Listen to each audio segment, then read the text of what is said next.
Left the big city for the simple country life. Found myself a woman that it took for me to be my wife.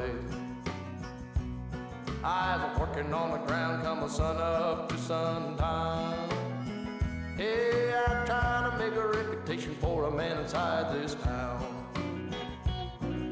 Hard as I try, maybe I just can't. I ain't no up and kind of leaving me. She kissed me one time and she took my heart. Baby, you can love me, you can leave me. I'm a honky-tonk star. Yeah, I'm a honky-tonk star. Hey there everybody, welcome back to the channel. We're just going to do some real basic settings on the Nikon Z9 for birding and wildlife. I see a lot of questions about it. For some reason the camera seems to be very scary for new shooters that buy it. So that might be because this is their first camera, and I'm a little jealous that your first camera is a Z9. But also a lot of people don't read the manual and they just jumped online to ask some questions to figure out what they need to do. And honestly, I'm going to tell everybody, and I'll say it now, is you should read the manual. Don't stick to the internet about what to do. And if you understand the manual, you will be able to figure things out a lot quicker on your own in the heat of the moment instead of relying on Facebook or Googling YouTube. But here we are. So this is just going to be a quick course in how to set up your Z9 for wildlife and birding. So the first thing you're going to need is a long lens, since Nikon doesn't really have their own long lens yet, so you kind of stuck with Nikon. 200, 500, Sigma, and Tamron's 150 to 600, or if you're using one of those adapters for a Sony, I guess, a Sony E-mount you can do, I suppose. I don't really know how well that works. First things first, learn about your focus limiters. If you want to shoot close to you, put the limiter to 2.8 to 10 meters. If you're shooting further out, set it to 10 meters to infinite, or if you want the full range, just set it to full. That's so that the lens doesn't focus on something too close you don't want to, or focus on something too far away that you don't want it to. It will increase the rate that the lens can zoom from furthest to nearest or nearest to furthest, if that's something you're really worried about. For the newer people, I would leave your VR or image stabilization on, and on the mirrorless Z9, whatever you have the VR set to is what the camera's going to be on. So if you put the VR to off, the VR in the camera is going to be off, the IBIS. But if you leave it to 1 or on your lens, it'll turn it on in the camera. You can't have one off and one on. You have to have it all on or all off. Now with the Tamron Sigma, you have two options. You have 1 and 2. 1 is just for your general purpose photography. 2 is if you're using a slower shutter speed and you're panning across following a subject. But for just starting out, I'd leave it on 1. And then you have your custom buttons on the Sigma down here. That's for if you have the Sigma dock and you program your lens or whatever, just leave it off. And your focus modes, generally I would leave it to manual override in the middle, so that if you see your camera struggling, you can still twist the autofocus and you can still help the camera out that way. And on the back side of the camera, you're going to want to put in continuous high with a wheel on top, set to 20 FPS for when you're starting out and you don't want to miss any action. You're going to want to set the camera to manual by pressing the mode button and cycling it to M for manual. Now if you're starting out and you don't shoot manual, well, you can use shutter priority. Just press and hold the mode button on top and cycle with the back wheel, and you can set it to shutter priority. Personally, I don't like it.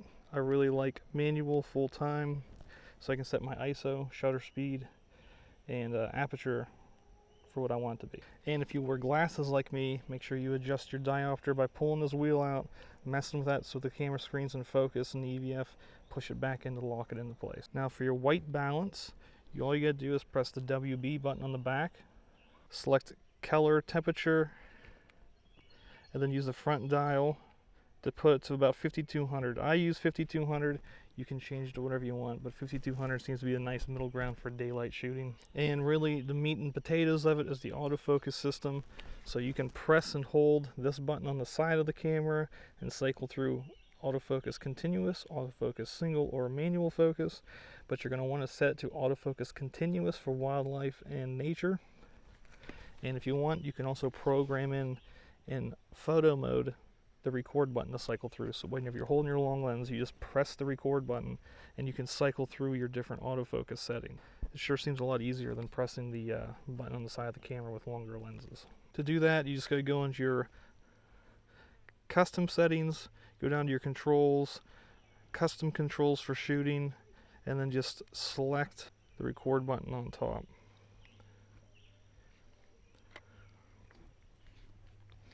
Now it comes to actual autofocus settings. I really only use 3D tracking. I use auto area so the camera can figure out what it wants to track. So it'll change between like humans and animals and cars and stuff automatically, or dynamic. Medium dynamic. If the subject fills your frame, like a Osprey, you can just use auto area and the camera 9 times out of 10 will lock on, find the eye, and track it across the whole screen by itself. If you don't trust that, you can use dynamic. Dynamic usually never fails. Honestly, I'd give it a higher hit chance than automatic mode, but then you have to physically make sure that you keep your subject on those autofocus points. And then you have 3D tracking, which I do like 3D tracking. So if your subject is behind a bunch of bushes, then you can put 3D tracking, move that box to where your subject's on it, and then start focusing on it, and it'll track it around. And it shouldn't confuse it with any other stuff around it. But usually those 3 things is all you need for autofocus for wildlife. And once you start shooting more, you'll understand and learn what you need to use for each situation. So really, that is all you need to know for shooting the Z9 for wildlife. That's very bare bones. Anything more advanced, you're gonna have to learn yourself and just start out with this. Now if you shoot manual, I would just say set your lens to the fastest aperture you have. This is a 6.3 at 600, so I set the aperture to 6.3. I set the shutter speed to what speed I need to capture the movement I'm looking for. So if I have an Osprey darting across the lake, I'm going to use probably 1/1600ths, the 1/2000ths of a shutter speed. And then you just jack the ISO up to get an even exposure on your light meter for the situation.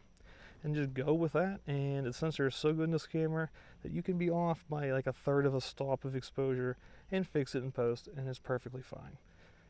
I like shooting that way. If you would prefer, just put it in shutter priority, auto ISO, and it'll automatically make the lens go the fastest aperture it can, 6.3, and just control your shutter speed and you're good from there.